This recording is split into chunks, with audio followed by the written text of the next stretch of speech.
upon exiting from the zenith of its contribution to humanity, has engaged in inutile Byzantine debates. Should gays be allowed to get married?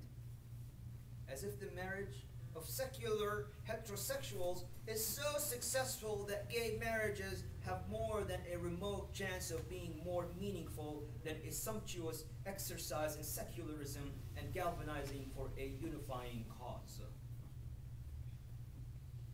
Most secular marriages end up being more of a financial disaster at the end, to benefit, of course, divorce attorneys than is worth. How financially feasible shall gay marriages turn out to be? I suppose we can wait and see.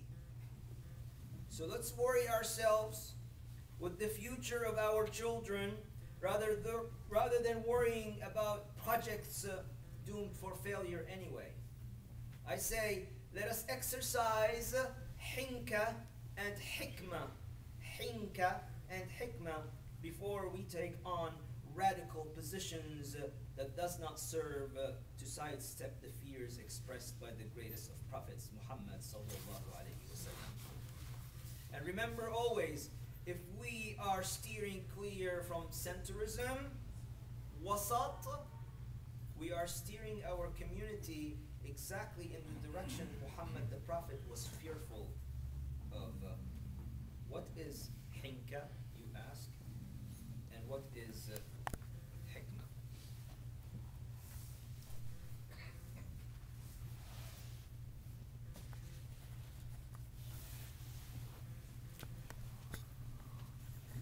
اللهم آتنا في الدنيا حسنة وفي الآخرة حسنة وقنا عذاب النار.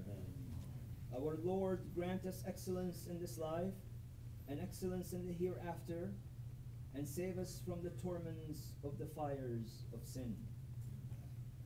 ربنا لا تزغ قلوبنا بعد إذ هديتنا وهب لنا من لدنك رحمة إنك أنت الوهاب.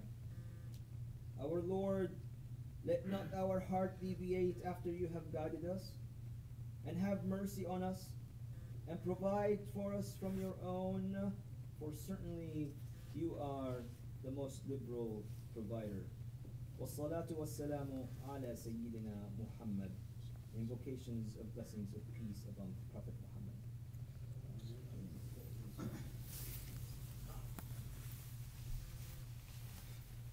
Assalamu alaikum. Alaykum salam. So what is hinka? And what is hikmah? Hikmah, sagacity, prudence, and foresight in dealing with matters. Hikmah.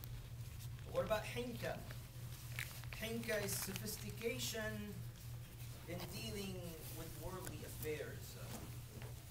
Sophistication in dealing with worldly affairs.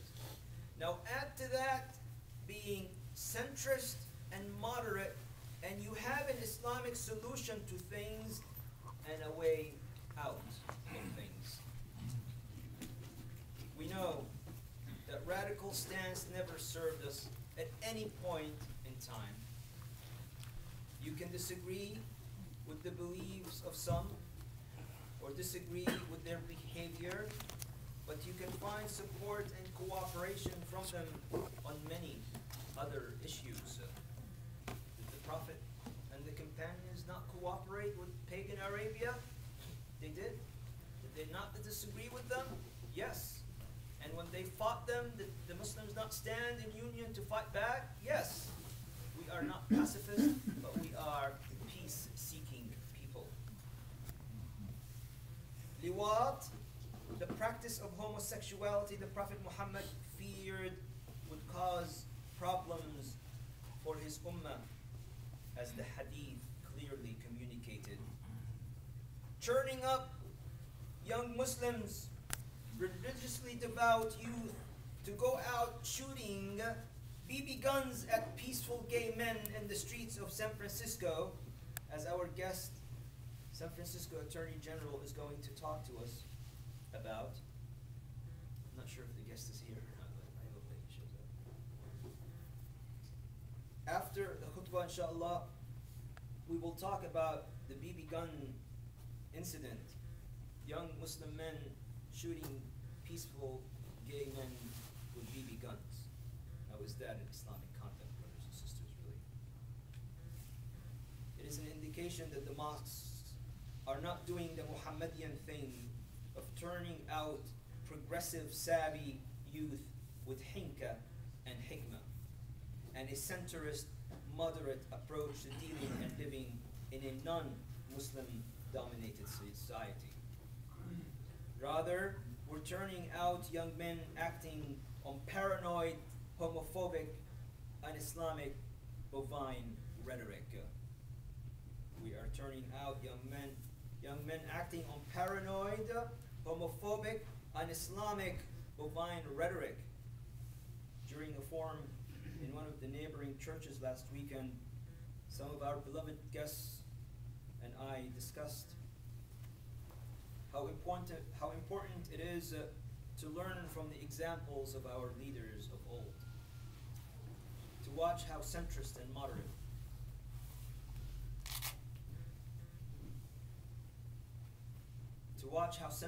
moderate, what we teach is and how we teach it, to ensure we preach reconciliation, cooperation, peace, and social justice for all,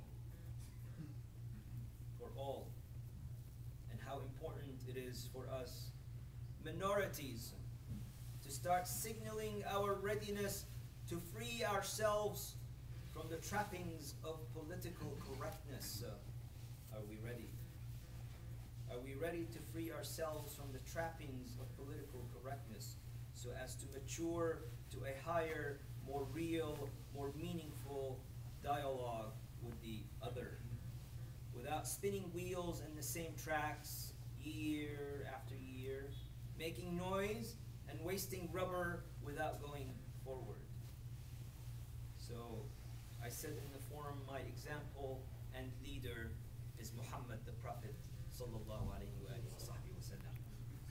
He wiped out slavery without one divine verse on how to go about it. He not only wiped out slavery, he left no lingering traces of it in Arabian society. If you touch on any sort of racism among the Arabs today, I say they learned it recently. Along with homophobia, homophobia never existed in Muslim societies.